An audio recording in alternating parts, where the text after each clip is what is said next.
పొట్ట చేత పట్టుకొని పోయినటువంటి పరిస్థితులు చాలా హృదయ విదారకంగా ఉండేవి. కరెంటు లేదు, ఇరిగేషన్ సౌకర్యం లేదు, కొత్త రాష్ట్రం, కొత్త కుండలో ఈగలు వచ్చినటువంటి పరిస్థితి. అట్లాంటి సిచ్యువేషన్లో మన తెలంగాణ ముద్దుబిడ్డ డాక్టర్ జిఆర్ రెడ్డి గారిని ఫైనాన్స్ కమిషన్ ఆఫ్ ఇండియాకు అడ్వైజర్గా ఉన్నటువంటి ఒక ఆర్థిక నిపుణుడు తెలంగాణ నుంచే ఉండే కాబట్టి వారు బీహార్ రాష్ట్రంలో పనిచేస్తూ ఉంటే వారిని రిక్వెస్ట్ చేసి వారితో పాటు బీపీఆర్ విట్టలుగా అంటే అనేక మంది మేధావులను ఆర్థికవేత్తలను సంప్రదింపులు జరిపి ఒక 2-3 మాసాల మేధోమదనం చాలా తీక్షణమైనటువంటి చర్చలు జరిపి అసలు ఆదాయ వ్యయాలు ఏముండబోతాయి అంచనాలు లేకుండే. ఎందుకంటే అంతకుముందు ఈరోజు ఉన్నటువంటి తెలంగాణ ఎప్పుడు రాష్ట్రంగా లేదు. ఇప్పుడున్నటువంటి తెలంగాణ 2 జూన్ 2014 నుంచే ఎగ్జిస్టెన్స్లోకి వచ్చింది. కొత్త రాష్ట్రం ఏ రకమైన ట్రెండ్స్ ఏ విధంగా ఉంటాయి, ఏ రకమైన పరిస్థితులు ఏ విధంగా ఉంటాయి, దేశ వ్యవస్థ ఏ విధంగా ఉంది, అంతర్జాతీయ వ్యవస్థ ఏ విధంగా ఉంది, అన్నీ కూడా రంగరించి మేళవింపు చేసి అవగాహన చేసుకొని ప్రయాణం ప్రస్థానం ఎక్కడి నుంచి ప్రారంభం కావాలి, ఎక్కడికి చేరుకోవాలి, ఏ దశకు ఏ పరిస్థితులు రావాలి అని అంచనాలు వేసుకొని తెలంగాణ తన ప్రయాణాన్ని ప్రారంభించింది. ఈ విషయం మీ అందరికీ కూడా తెలుసు. బీఆర్ఎస్ పార్టీ యొక్క క్యారెక్టర్ ఏంటంటే మేము మేనిఫెస్టోల రూపంలో అది 2014 కావచ్చు లేదా 2018 కావచ్చు, ఎన్నికల ప్రణాళిక రూపంలో చెప్పింది 10%, కానీ ఆచరణలో తీసుకొచ్చిన స్కీములు దాదాపు ఒక 90% మేనిఫెస్టోలో లేనటువంటి వాటినే ఎప్పటికప్పుడు పరిపాలనా క్రమంలో ఎదురవుతున్నటువంటి అనుభవాలను, స్వీయ అనుభవాలను దృష్టిలో పెట్టుకుంటూ ప్రజల అవసరాలను మేళవింపు చేసుకుంటూ దానికి అనుగుణంగా పథకాలకు రూపకల్పన చేసినాం. ఫర్ ఎగ్జాంపుల్ కళ్యాణ లక్ష్మి మేము ఏ మేనిఫెస్టోలో ప్రకటించలే, మమ్మల్ని ఎవరు డిమాండ్ చేయలే. రెసిడెన్షియల్ పాఠశాలలు ఏ మేనిఫెస్టోలో మేము ప్రకటించలే. అదేవిధంగా రైతు బంధు, రైతు బీమా, ఇట్లాంటి ఎన్నో పథకాలు, చాలా పథకాలు, విదేశీ విద్యా స్కాలర్షిప్స్ మేము ఏ ఎన్నికల ప్రణాళికలు కూడా ప్రకటించలేదు. కానీ మాకు మేముగా పరిపాలన జరిగే క్రమంలో వాటన్నిటినీ క్రోడీకరించుకొని మేళవించుకొని ఎప్పటికప్పుడు క్యాబినెట్ సమావేశపరుస్తూ పాలసీ డెసిషన్స్ అని కూడా తీసుకొని 90%గా గత 10 సంవత్సరాలలో బీఆర్ఎస్ ప్రభుత్వం అమలు చేసిన పథకాలు ఎన్నికల ప్రణాళికలో ప్రకటించినటువంటివే చాలా ఎక్కువగా ఉన్నాయి. దాదాపు 99.9% ఎన్నికల ప్రణాళికను అమలుపరుస్తూనే ఎన్నికల ప్రణాళికలో లేనటువంటి అనేక అంశాలను కూడా తెరపైకి తెచ్చినాం. అందులో ప్రధానంగా రాష్ట్రంలో అత్యంత క్లిష్ట పరిస్థితుల్లో ఉన్నటువంటి దళితులు, ఆ తదనంతరం గిరిజన సోదరులు, ఆ తదనంతరం మైనార్టీ సోదరులు, 50% జనాభా ఉన్న అనేక వృత్తి పనులు తమ యొక్క బాధ్యతగా స్వీకరించినటువంటి బీసీ కులాలకు చెందినటువంటి ప్రజలు, వీరందరి అవసరాలు, ఆశలు దృష్టిలో పెట్టుకొని పనిచేసినాం. ఫర్ ఎగ్జాంపుల్ మాకన్నా ముందు 10 సంవత్సరాలు ఏకదాటిగా రాజ్యం చేసినటువంటి కాంగ్రెస్ పార్టీ 10 సంవత్సరాలలో మైనార్టీల కోసం 970 కోట్లు ఖర్చు పెడితే మేము కేవలం 9.5 సంవత్సరాలలో 12,000 కోట్ల రూపాయలు ఖర్చు పెట్టినాం. అక్కడ కూడా మైనార్టీల విషయంలో కూడా అనేకమైనటువంటివి మేనిఫెస్టోలో ప్రకటించకుండానే ఎప్పటికప్పుడు సమావేశాలు నిర్వహిస్తూ ఆ మైనార్టీ సమాజం పెద్దలతో మాట్లాడుతూ చేసుకుంటూ ముందుకు పోయినాం.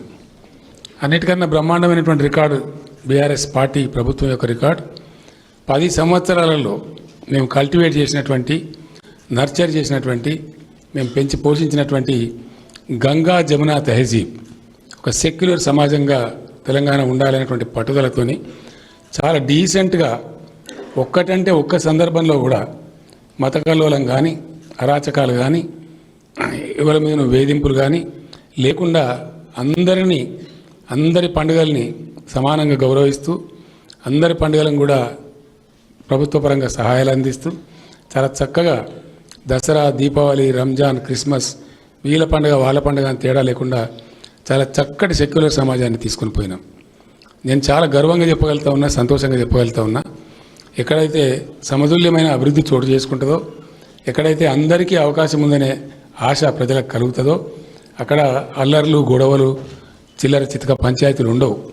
దానికి నిదర్శనం తెలంగాణ. 10 సంవత్సరాలలో ఒక చిన్న దృష్టాంతం, చిన్న గొడవ కూడా లేదు. దానికి పరాకాష్ఠగా తెలంగాణలోని అన్ని మతాల, అన్ని వర్గాల సోదరులను నేను శాల్యూట్ చేస్తూ ఉన్నా, అభినందిస్తూ ఉన్నా.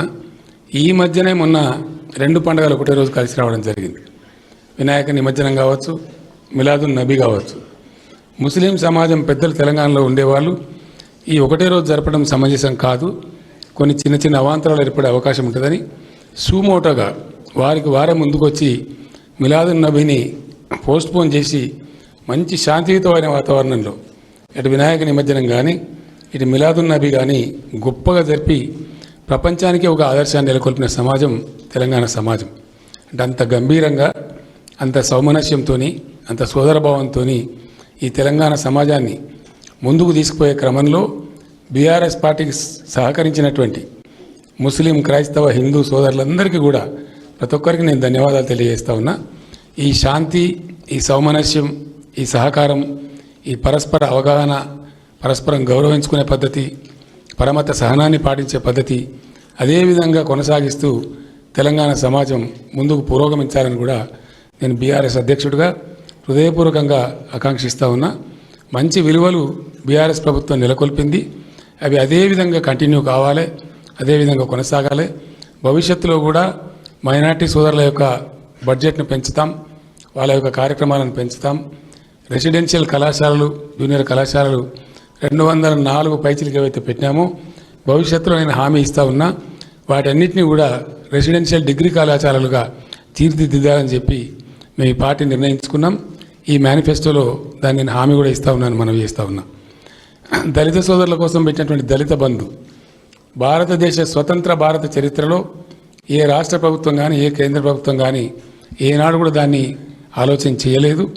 ఒకవేళ చేసుంటే స్వాతంత్రం వచ్చిన తొలినాళ్లలోనే చేసుంటే ఈ పాటికి దళితుల పరిస్థితులు బాగా మారిపోయేవి. అది జరగలేదు. దాన్నే బాగా మేధోమదనం చేసి ఆలోచించిన తర్వాత బీఆర్ఎస్ ప్రభుత్వమే తొలిసారిగా భారతావనిలో దళిత బంధు అనే పథకాన్ని 10 లక్షల రూపాయల ఆర్థిక సాయం అందించేటువంటి పథకాన్ని రూపకల్పన చేసి తెచ్చింది. దాన్ని అదేవిధంగా కొనసాగిస్తాం, అదే స్ఫూర్తితో ముందు కూడా కొనసాగిస్తాం. తప్పకుండా దళిత సమాజం బాగుపడే వరకు మేము ప్రయత్నాలు అదేవిధంగా కొనసాగిస్తామని కూడా హామీ ఇస్తూ ఉన్నాం. ఆదివాసీ గిరిజన సోదరులకు చాలా రికార్డు స్థాయిలో వాళ్ళు కోరిన 2 పనులు అర్ధ శతాబ్దం నుంచి వాళ్ళు అరువులు దాచినా ఏ ప్రభుత్వం కూడా పట్టించుకోలేదు, ఎవరు కూడా కనీసం కన్సిడరేషన్లో కూడా తీసుకోలేదు. కానీ గోండు గూడాలను, కోయ గూడాలను, లంబాడి తండాలను స్వయం ప్రతిపత్తి గల గ్రామ పంచాయతీలుగా వేలాది గ్రామ పంచాయతీలు ఏర్పాటు చేయటం, వాటికి వాళ్ళనే సర్పంచ్లే ఉండే అధికారాలు ఇవ్వటం, ఈరోజు గిరిజన గూడాలలో, లంబాడి తండాలలో స్వయం పరిపాలన చేసుకుంటూ వాళ్ళు చక్కటి అభివృద్ధి సాధిస్తూ ఉన్నారు. ఇంకా కూడా పోడు భూములు కూడా వాళ్ళకి పంచివేయడం జరిగింది. ఇంకా మిగిలినటువంటి గిరిజనేతర సోదరులు కూడా ఉన్నారు ఆ ప్రాంతాలలో, వాళ్ళకు కూడా పోడు పట్టాలు ఇచ్చే ప్రయత్నం ప్రభుత్వం కొనసాగిస్తుంది. చాలా చక్కటి పద్ధతులలో పోడు పట్టాలు ఇవ్వటమే కాదు, అక్కడ 2-3 కార్యక్రమాలు చేసినాం. ఒకటి, పోడు సందర్భంగా జరిగినటువంటి ఘర్షణలు, ఆ సందర్భంగా కూడా పోలీస్ కేసులన్నీ ఎత్తివేయడం, వెంటనే వారందరికీ రైతు బంధు, రైతు బీమా సదుపాయం కూడా కల్పించడం జరిగింది. తద్వారా సమున్నతంగా, గౌరవంగా వాళ్ళు బ్రతకగలుగుతూ ఉన్నారు.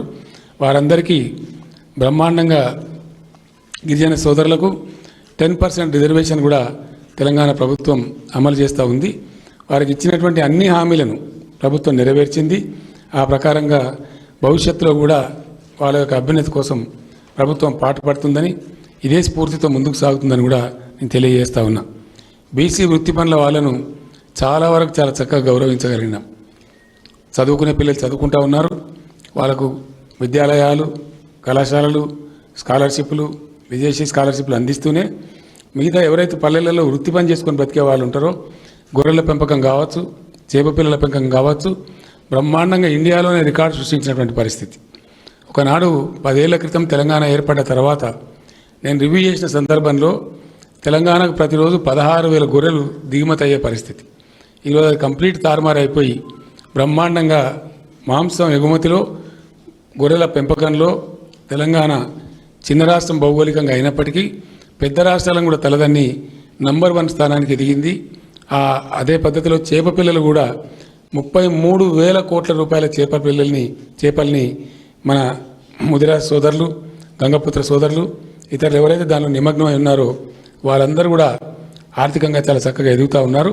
భవిష్యత్తులో కూడా వాళ్ళకి అదేవిధంగా బీసీ వర్గాల వారందరికీ సహాయం అందిస్తుంది ప్రభుత్వాన్ని మనవి చేస్తూ ఉన్నా. ఈ మధ్యనే వారికి విశ్వకర్మలు కావచ్చు, రకరకాలుగా చిన్న వృత్తి చేసుకునే రజక సోదరులు కావచ్చు, నాయి బ్రాహ్మణ సోదరులు కావచ్చు, వాళ్ళందరికీ కూడా 1,00,000 రూపాయలు, వడ్డెర సోదరులు కావచ్చు, భవన నిర్మాణ రంగంలో పనిచేసే వాళ్ళు కావచ్చు, కుటుంబానికి 1,00,000 రూపాయల చొప్పున కూడా పథకాన్ని ప్రారంభించి వాళ్ళకి అందించడం జరిగింది. వాళ్ళందరూ సంతృప్తిగా ఉన్నారు. భవిష్యత్తులో ఆ కార్యక్రమాలన్నీ యథావిధిగా కొనసాగించడం జరుగుతాయి. అవన్నీ కూడా కొనసాగుతాయని చెప్పి నేను మనవి చేస్తూ ఉన్నా. తెలంగాణ ఏర్పడ్డ నాడు అలుముకున్నటువంటి ఆ పరిస్థితులలో ఉన్నటువంటి పరిస్థితి మీకు తెలుసు. ఈరోజు అనేక రంగాలలో అందరి అంచనాలు తలకిందులు చేస్తూ తెలంగాణ నంబర్ 1 స్థాయికి దేశంలో ఎదిగింది. ఆ విషయం కూడా మనందరి ముందు ఉంది, దేశం ముందు కూడా ఉంది.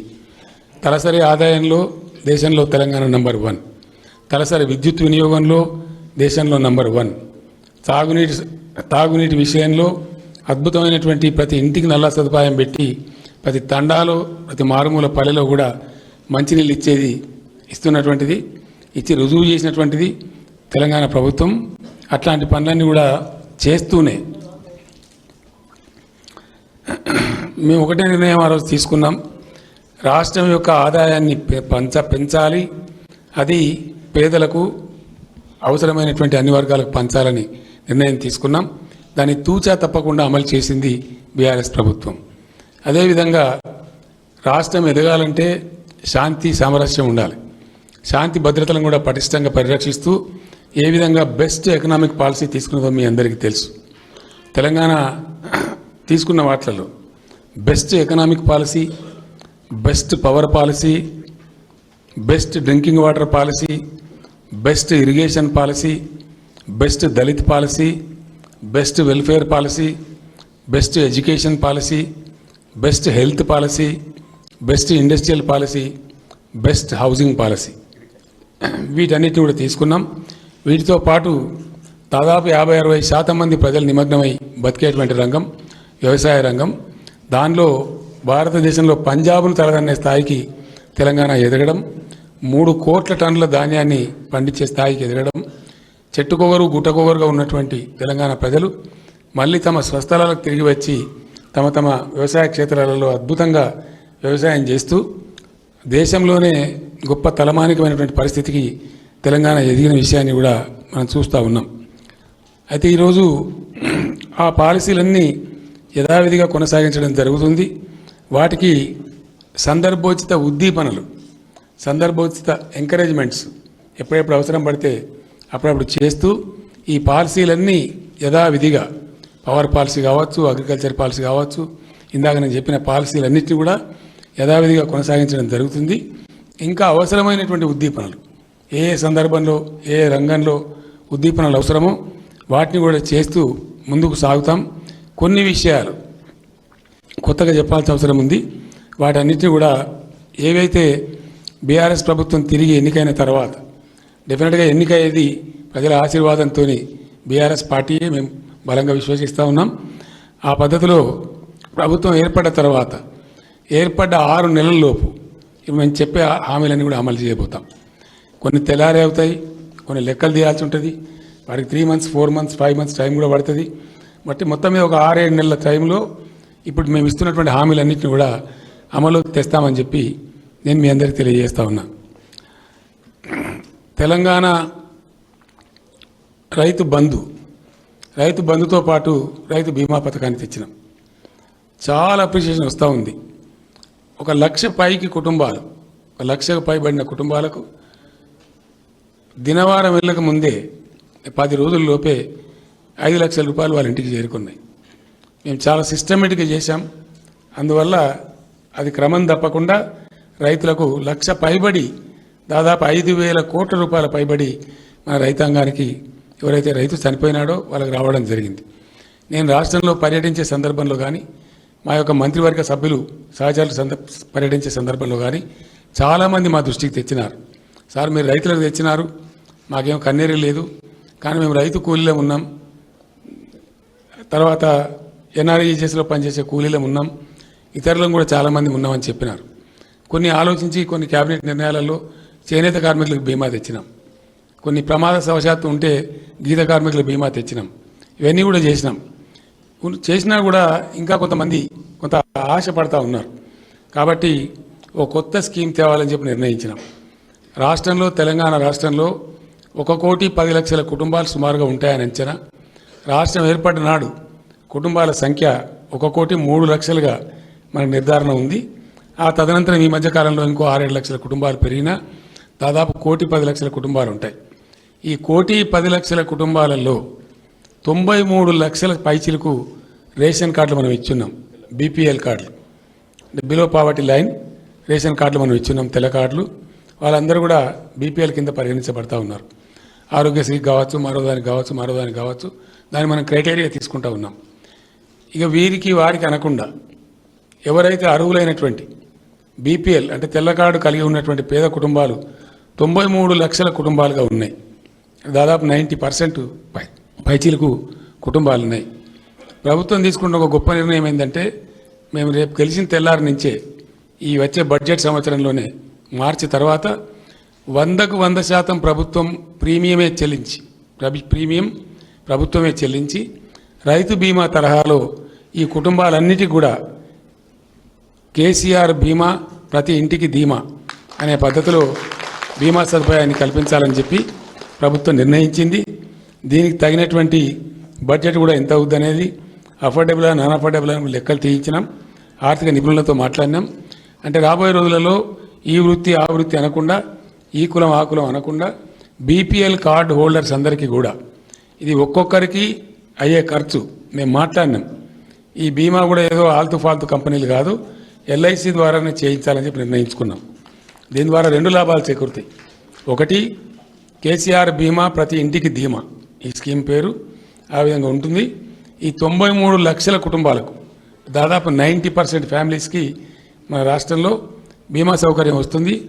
ఈచ్ బీమా కోసం అంటే ఈచ్ కుటుంబానికి ఈ బీమా కోసం సుమారు 3,600 నుంచి 4,000 రూపాయలు ఖర్చు అయ్యే అవకాశం ఉంది. అయినా ప్రభుత్వం వెనకాడకుండా దీన్ని తీసుకోవాలని చెప్పి పార్టీ పాలసీ ప్రభుత్వం అయితే పార్టీ మీకు డౌట్ ఉందా? గవర్నమెంట్ వస్తేనే కదా మీరు చేసేది. కాబట్టి గవర్నమెంట్ గ్యారంటీగా వస్తుంది, అందులో we have no out of doubt. వారికి 5 లక్షల రూపాయలు వచ్చే విధంగా, ఇది యాక్సిడెంట్ కాదు, ఇప్పుడు రైతు బీమా తరహాలోనే ఉంటుంది. Even if it is a natural death also. Death అంటేనే ఆటోమేటిక్గా 10 రోజుల్లోపు వాళ్ళ ఇంటికి 5 లక్షల రూపాయలు చేరిపోతాయి. ఈ స్కీమ్ ఇంప్లిమెంట్ చేయడానికి వాళ్ళ మొత్తం వివరాలు సేకరించి ఎల్ఐకి సమర్పించి కొన్ని నెలల టైం పడుతుంది. మీ అందరికీ తెలుసు ఆ విషయం, ఆ ఇంటిగ్రిటీస్. డెఫినెట్గా ప్రభుత్వం వచ్చిన తెల్లారి నుంచి ఒక 4-5 మాసాల లోపు ఈ పని అంతా కూడా ప్రాసెస్ కంప్లీట్ చేస్తాం. అంటే జూన్ ఆ ప్రాంతం నుంచి ఇది ఇంప్లిమెంట్లోకి వచ్చే అవకాశం ఉంటుంది. ఆ రకంగా మంచి పాపులర్ స్కీమ్ ఇది, ప్రజలందరికీ కూడా సంతోషం కలిగించేది. కాబట్టి అన్ని కుటుంబాలకు ఒక రక్షణ కవచం ఉంటుంది. కాబట్టి ఎల్ఐసి లాంటి సంస్థ ద్వారా అయితే పూర్తి ఇది కేసీఆర్ బీమా ప్రతి ఇంటికి ధీమా అనే పద్ధతిలో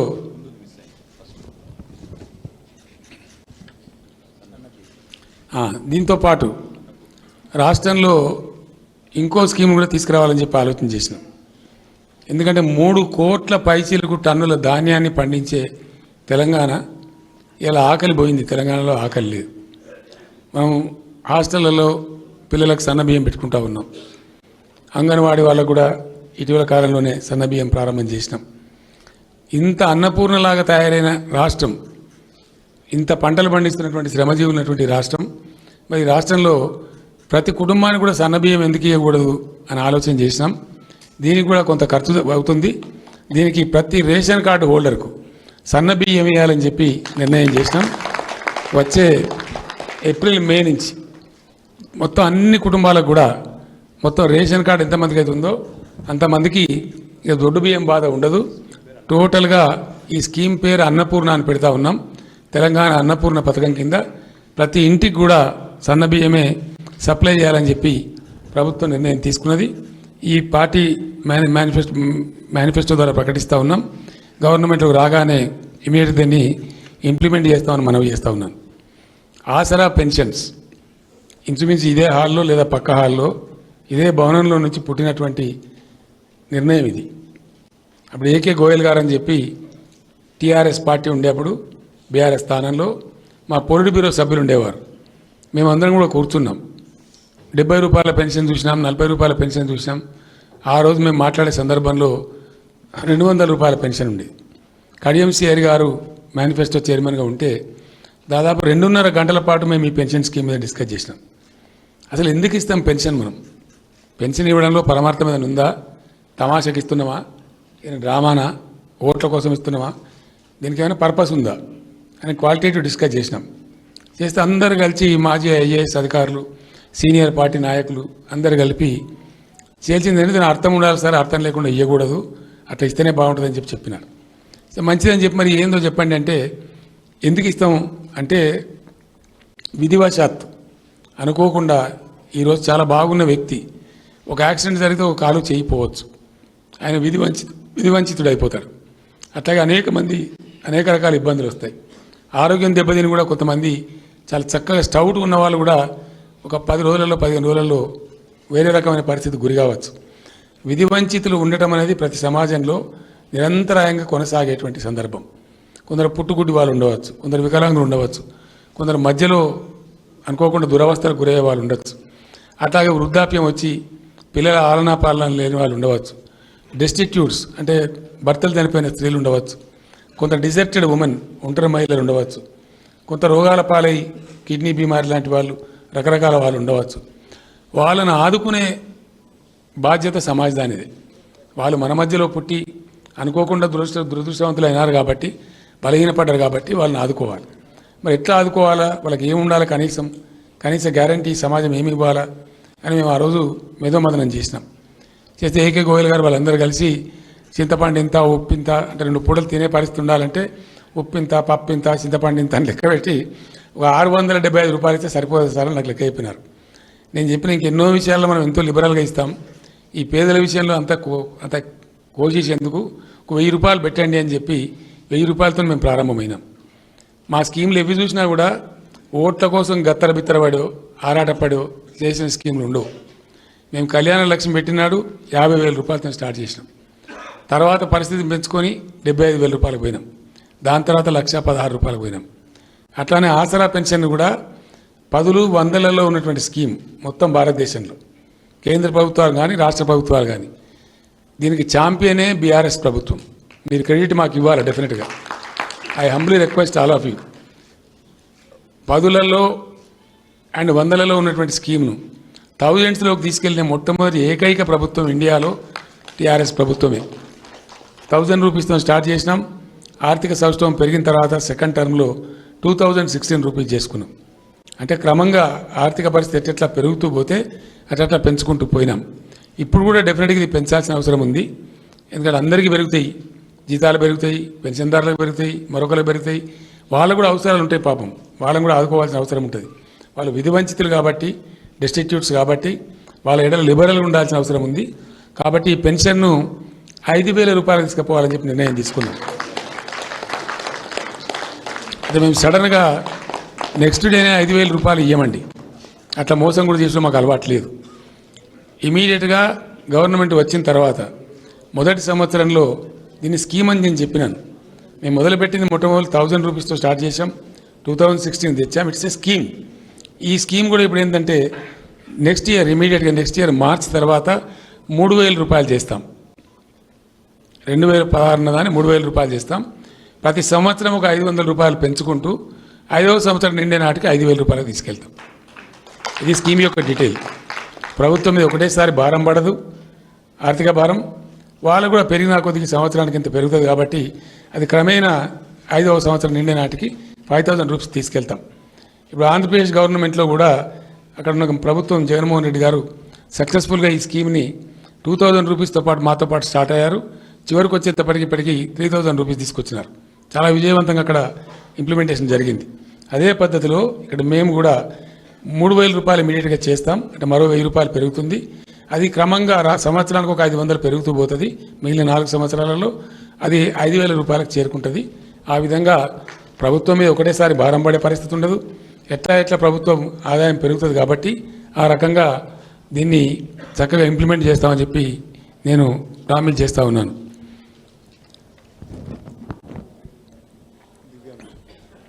దివ్యాంగులకు ఈ మధ్యనే 4016 రూపాయలకు మనం పెంచుకున్నాం. తెలంగాణ అంతకుముందు 3000 ఉండేది. తెలంగాణ దశాబ్ది ఉత్సవాల సందర్భంగా దాన్ని 4000 రూపాయలు చేసుకున్నాం. దాన్ని 6000 రూపాయలకు తీసుకెళ్తాం. వికలాంగుల పెన్షన్ కూడా 4000 నుంచి మన దగ్గర 5,35,000 కుటుంబాలని మన రాష్ట్రంలో తెలంగాణ రాష్ట్రంలో